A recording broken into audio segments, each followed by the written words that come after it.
and now Cecil County in the world.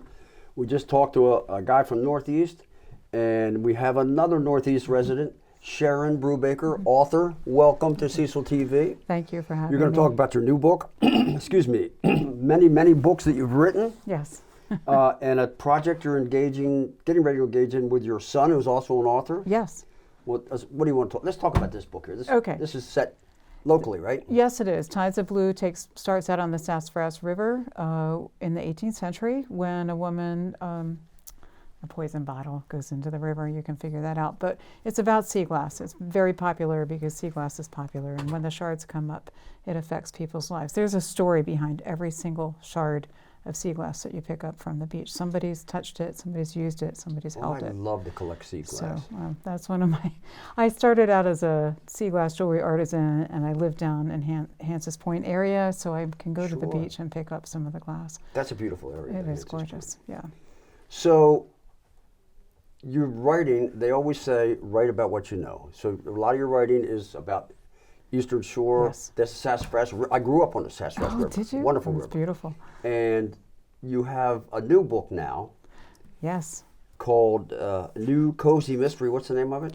Half Past Death. Half Past Death? Yes. And it takes place in a garden, right? It takes place in a fictional botanical garden down on the Eastern Shore, south of Betterton Beach. So my son and I are collaborating on this series. We have at least 10 in this series going on. I finished this one. It's coming out in the next few weeks, and I'm already writing the second book, We'll Die Another Day. And we're having a blast writing it. Cozy mysteries are so much fun. They're light. I call it jelly bean fiction because you can just read it really fast, and It's kind of like Nancy Drew on steroids for adults. But we've created this garden. Steroids. We've created this fictional garden. I don't think they had steroids when Nancy Drew was there. Probably not. They have them now, though. No. That's a fictional garden south of Betterton near Still Pond, right? Yes. And it's a murder mystery. And you're writing with your son. How does that work out, you're writing with your son? Well, since I've written several books, I mean, we're all bibliomaniacs. I'm a retired librarian, so we've always talked books. And we cooked up this idea because we love going to Longwood Gardens and other botanical gardens in the area. And we said, wouldn't it be great to set a murder? So you should see us sitting at Longwood having lunch. We moved the salt and the peppers, like this is where the guy's going to get murdered, and this is... Does he try and kill people off that you don't want to kill off, or vice versa? Oh, we like to, we take turns at that. So we have a really wonderful time working on the plot and the characters, and we call each other up or text each other about what's going to happen in the different books. Half Past Death. That's the new one. Now, how can people get your books? Well, Kathy's Corner in Northeast carries my books. Browse About Books in Rehoboth carries them, and of course Amazon and Barnes & Noble. So a person would just Google Sharon Brubaker, and your name would pop up? Yes. And all the places that sell your books or whatever would... Yes. Cool. Yeah. And my website is sharon-brubaker.com, so it's pretty easy to remember. Yeah. Well, that keeps you pretty busy. Yes, it does. But you're not busy enough, right? No. What's next? Well, our big idea and plan is to go to Scotland in September.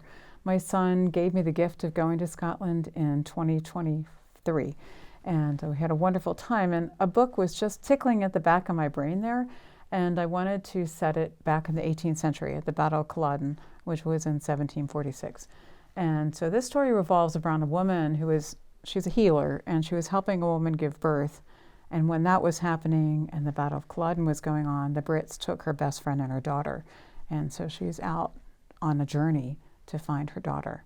And so she has to travel, and she had received some bad information. At that time, a lot of the Culloden prisoners were taken to Liverpool, but also some prisoners were taken to Aberdeen. So she went the Aberdeen route, and her daughter was actually... Not Aberdeen, Maryland, but Aberdeen, Scotland, yes, sir. And they were brought to Oxford, Maryland. A lot of the prisoners from the Battle of Culloden were brought to Oxford, Maryland, and they were indentured servants. Just for my feeble historical memory, the Scots lost in Culloden. Oh, yes.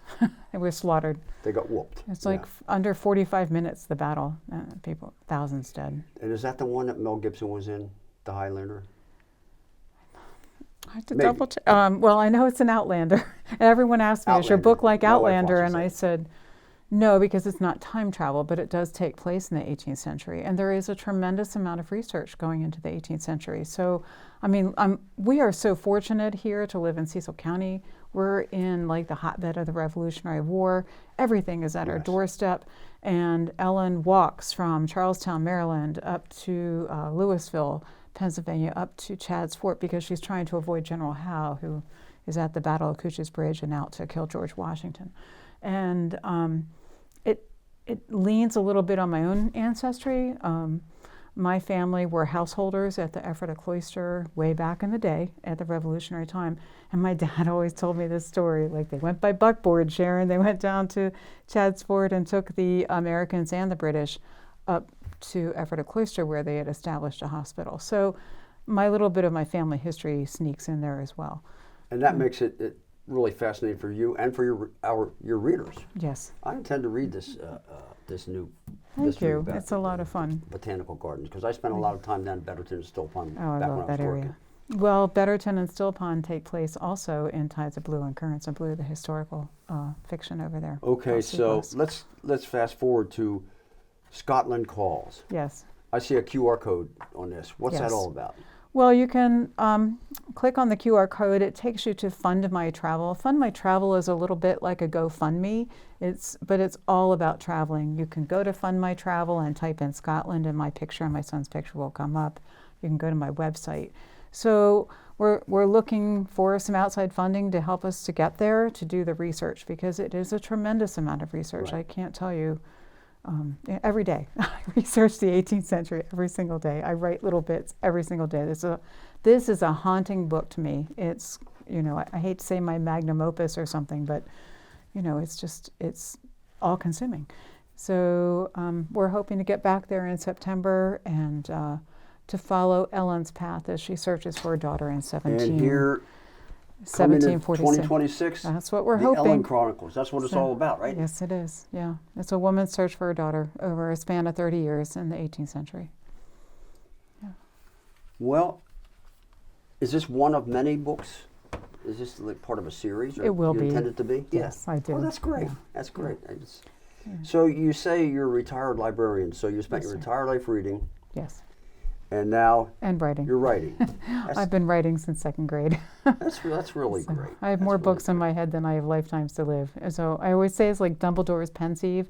Like when I pull a book out, I'm like relieved. Like there's one more gone, and there are just hundreds in my head. So it's a little crowded I up have there. a lot of theories about books. So we'll share them with you one day. Yeah.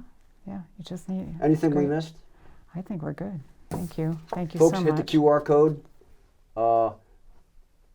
I took a picture of a realtor sign with a QR code in it, and I showed that picture to my wife, and she went up on her phone.